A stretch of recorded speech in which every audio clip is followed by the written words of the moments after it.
अध्याय 5 कर्मयोग कृष्ण भावना भावित कर्म। अर्जुन ने कहा, हे कृष्ण, पहले आप मुझसे कर्म त्यागने के लिए कहते हैं और फिर भक्ति पूर्वक कर्म करने का आदेश देते हैं। क्या आप अब कृपा करके निश्चित रूप से मुझे बताएंगे कि इन दोनों में से कौन अधिक लाभप्रद है? श्री भगवान ने उत्तर दिया, मुक्ति के लिए तो कर्म का परित्याग तथा भक्ति में कर्म दोनों ही उत्तम हैं, किंतु इन दोनों में से कर्म के परित्याग से भक्ति युक्त कर्म श्रेष्ठ है। जो पुरुष न तो कर्म फलों से घृणा करता है और न कर्म फल की इच्छा करता है, वह नित्य सन्यासी जाना जाता है। हे महाबाहु अर्जुन, ऐसा मनुष्य समस्त द्वंद्वों से रहित होकर बहुबंधन को पार कर पूर्णतया मुक्त हो जाता है। अज्ञानी ही भक्ति को भौतिक जगत के विश्लेषणात्मक अध्ययन से भिन्न कहते हैं। जो वस्तुतः ज्ञानी हैं वे कहते हैं कि जो इनमें से किसी एक मार्ग का भली भांति अनुसरण करता है वह दोनों के फल प्राप्त कर लेता है। जो यह जानता है कि विश्लेषणात्मक अध्ययन द्वारा प्राप्त स्थान भक्ति द्वारा भी प्राप्त किया जा सकता है, और इस तरह जो सांख्य योग तथा भक्ति योग को एक समान देखता है वही वस्तुओं को यथारूप में देखता है। भक्ति में लगे बिना केवल समस्त कर्मों का परित्याग करने से कोई सुखी नहीं बन सकता, परंतु भक्ति में लगा हुआ विचारवान व्यक्ति शीघ्र ही परमेश्वर को प्राप्त कर लेता है। जो भक्ति भाव से कर्म करता है, जो विशुद्ध आत्मा है और अपने मन तथा इंद्रियों को वश में रखता है, वह सबों को प्रिय होता है और सभी लोग उसे प्रिय होते हैं। ऐसा व्यक्ति कर्म करता हुआ भी कभी नहीं बंधता। दिव्य भावनामृत युक्त पुरुष देखते, सुनते, स्पर्श करते, सूंघते, खाते, चलते फिरते, सोते तथा श्वास लेते हुए भी अपने अंतर में सदैव यही जानता रहता है कि वास्तव में वह कुछ भी नहीं करता। बोलते, त्यागते, ग्रहण करते या आंखें खोलते बंद करते हुए भी वह यह जानता रहता है कि भौतिक इंद्रियां अपने अपने विषयों में प्रवृत्त हैं और वह इन सब से पृथक है। जो व्यक्ति कर्म फलों को परमेश्वर को समर्पित करके आसक्ति रहित होकर अपना कर्म करता है, वह पाप कर्मों से उसी प्रकार अप्रभावित रहता है जिस प्रकार कमल पत्र जल से अस्पृश रहता है। योगी जन आसक्ति रहित होकर शरीर, मन, बुद्धि तथा इंद्रियों के द्वारा भी केवल शुद्धि के लिए कर्म करते हैं। निश्चल भक्त शुद्ध शांति प्राप्त करता है, क्योंकि वह समस्त कर्मफल मुझे अर्पित कर देता है। किंतु जो व्यक्ति भगवान से युक्त नहीं है और जो अपने श्रम का फल कामी है, वह बंध जाता है।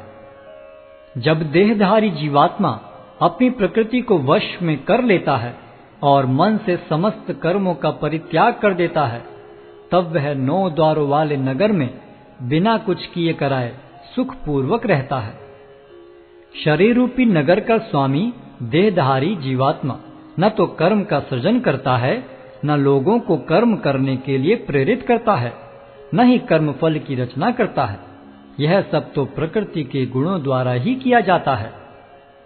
परमेश्वर न तो किसी के पापों को ग्रहण करता है न पुण्यों को, किंतु सारे देहधारी जीव उस अज्ञान के कारण मोहग्रस्त रहते हैं जो उनके वास्तविक ज्ञान को आच्छादित किए रहता है। किंतु जब कोई उस ज्ञान से प्रबुद्ध होता है जिससे अविद्या का विनाश होता है, तो उसके ज्ञान से सब कुछ उसी तरह प्रकट हो जाता है जैसे दिन में सूर्य से सारी वस्तुएं प्रकाशित हो जाती हैं। जब मनुष्य की बुद्धि, मन, श्रद्धा तथा शरण सब कुछ भगवान में स्थिर हो जाते हैं, तभी वह पूर्ण ज्ञान द्वारा समस्त कलमश से शुद्ध होता है और मुक्ति के पथ पर अग्रसर होता है। विनम्र साधु पुरुष अपने वास्तविक ज्ञान के कारण एक विद्वान तथा विनीत ब्राह्मण, गाय, हाथी, कुत्ता तथा चांडाल को समान दृष्टि से देखते हैं। जिनके मन एकत्व तथा समता में स्थिर हैं, उन्होंने जन्म तथा मृत्यु के बंधनों को पहले ही जीत लिया है। वे ब्रह्म के समान निर्दोष हैं और सदा ब्रह्म में ही स्थित रहते हैं। जो न तो प्रिय वस्तु को पाकर हर्षित होता है और न अप्रिय को पाकर विचलित होता है, जो स्थिर बुद्धि है, जो मोह रहित है और भगवद विद्या को जानने वाला है, वह पहले से ही ब्रह्म में स्थित रहता है। ऐसा मुक्त पुरुष भौतिक इंद्रिय सुख की ओर आकृष्ट नहीं होता, अपितु सदैव समाधि में रहकर अपने अंतर में आनंद का अनुभव करता है। इस प्रकार स्वरूप सिद्ध व्यक्ति पर ब्रह्म में एकाग्र चित्त होने के कारण असीम सुख भोगता है। बुद्धिमान मनुष्य दुख के कारणों में भाग नहीं लेता, जो कि भौतिक इंद्रियों के संसर्ग से उत्पन्न होते हैं। हे कुंती पुत्र, ऐसे भोगों का आदि तथा अंत होता है, अतः चतुर व्यक्ति उनमें आनंद नहीं लेता। यदि इस शरीर को त्यागने के पूर्व कोई मनुष्य इंद्रियों के वेगों को सहन करने तथा इच्छा एवं क्रोध के वेग को रोकने में समर्थ होता है, तो वह इस संसार में सुखी रह सकता है। जो अंतःकरण में सुख का अनुभव करता है, जो कर्मठ है और अंतःकरण में ही रमण करता है तथा जिसका लक्ष्य अंतर्मुखी होता है, वह सचमुच पूर्ण योगी है।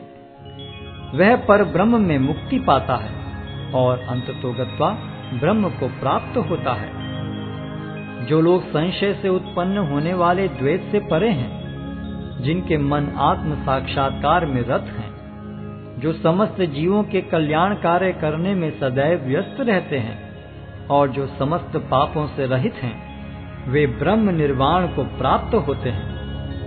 जो क्रोध तथा समस्त भौतिक इच्छाओं से रहित हैं, जो स्वरूप सिद्ध आत्म संयमी हैं और संसिद्धि के लिए निरंतर प्रयास करते हैं, उनकी मुक्ति निकट भविष्य में सुनिश्चित है।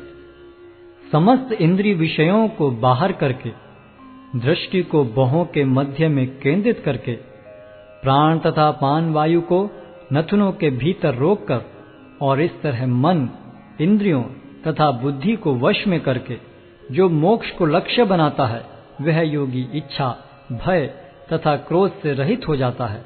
जो निरंतर इस अवस्था में रहता है, वह अवश्य ही मुक्त है।